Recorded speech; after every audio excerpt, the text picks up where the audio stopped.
like what's happening is God's just like, listen, y'all ain't picking up these subtle cues no more. So I'm gonna be real clear and repetitive for emphasis. I think especially because there are those of us in this moment who have actually already hopped into a different timeline from what the normie world is living. Agreed. Right. And I think it can be a lot frictiony to live in the old real world while you're in this new world already. And I think that causes us to, in a different way than like self-doubt or like conditioned resistance, in a different way, it kind of tempts us to take the edge off of like I can see it all. I can see her here across the room. I can see it. And it's a lot to move in the old world, physical world, when you have all of that. Sometimes you're like, right. Listen, I've been in my house and it's a lot. I'm like, I just need to stay, with the folks with energy I know. That's it. I mean, and that's literally like right now, I'm just like, I read the old timey stuff over and over and over. I read Eric Butterworth, I read Florence Scotian, I practice it, I meditate on it, I sit up, I sleep a few hours, that's it. Because I can feel it. And it's like kind of intense. It is. It's so like so of course, the 4 Agreements, had the book for a long time, lost it, got a download to like get it. And I couldn't find it. So I ordered it on Amazon. Read through the whole thing like a couple weeks ago. And it was like the next day you sent out your ritual that talks about the 4 Agreements, like being impeccable with your words. And I was like, I literally just read this whole thing last night because I got a download to get the book and read it. And everything since then has been like impeccable with your word. I've been reading and everything has been watch what you say. And I'm like, okay, you are creating your future right now. And the spirit is definitely telling you this is what's happening. So do it, deliberately. I think what we have seen as like Jesus working miracles was actually Jesus working quantum creation, which is like that time, right? The time before you speak it and it can get to be literally instant. I believe that. I think we're like kind of on that verge, and it's like a little freakish. My husband's like, okay, now stop. Like, you're freaking me out. Yeah, because he's like, it's a little creepy. Like, didn't you just say? And you're like, right. Like, didn't you just read that book? Yeah. Right. So I think, but it's also, I think once you get, it's like, I was watching that Richard Branson documentary. It's a good documentary. Really? Okay. It's like it's a series on HBO Max.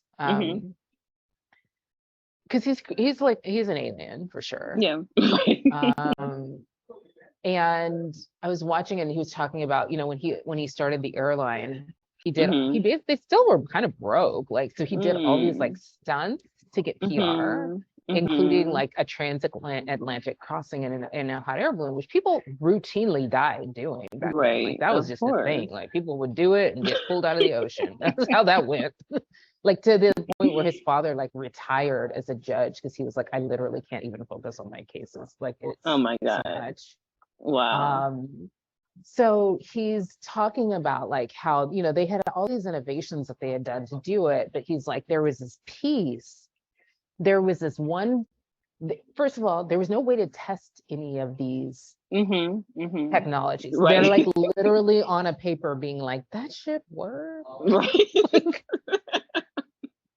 the go there and try it. Right. So could you put your body in this thing and try it? I'm like, I wonder why they don't try it unmanned first. Like, guys, Well, I feel probably like if that they're would broke, be, then like, you know, they need, yeah. it's And like, it we was can only like do this millions once. of dollars. So like, let's. But I'm just like, I'm gonna need y'all to send a test dummy because I'm not getting in that thing.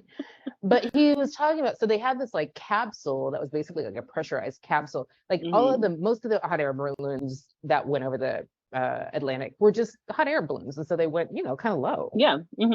And so their innovation was that it would actually go up to like 35,000 feet. But that meant that they had to have a pressurized capsule for the people Right. to I'm like, be how, at the bottom of right. it, right? And that meant they had to have all this fuel and all this whatever, which, by the way, when they took off, they like accidentally left a bunch of the fuel on the ground. So they were like, sorry, you can't, like, there's nothing to be done about it. You can't come back. Oops. See how it goes. But like the way that planes and other things fly when they get up there is, he's like, we knew that there was going to come this point in time when we would hit the jet stream. Yeah. Right. And he's like, and the jet stream, and he's like, really, we're moving like 10 miles an hour. And then he's like, there was this point where we would hit the jet stream and we just weren't sure what would happen. Like, is it going to take the whole top of the balloon and like tilt it because it's going so fast or what? And he talks about this moment when they could feel the top of the balloon in the jet stream, and the top of the balloon starts to move at 100 miles an hour. Oh my but God. the capsule is still moving at 10 miles an hour.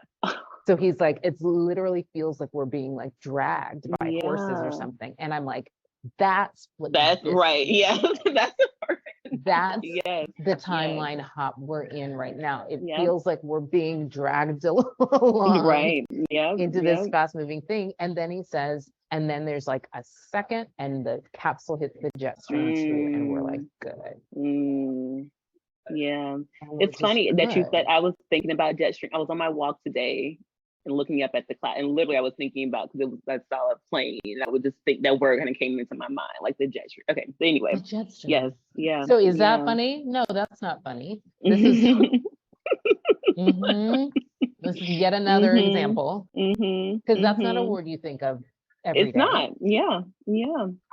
So I think that's what we're doing, is we just gotta like buckle up and hold on. And know that all we're doing is we're about to hit the jet stream, and we haven't, the capsule's still dragging along, and that's cool. And we're here for it.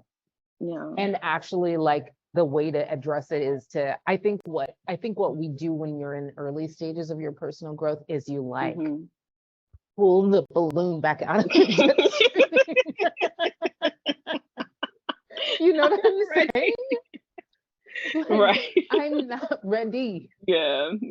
And I think now what we're doing is like, no, actually, we just got to get the capsule into the jet stream. Right. Too. Oh yeah. You know, and that is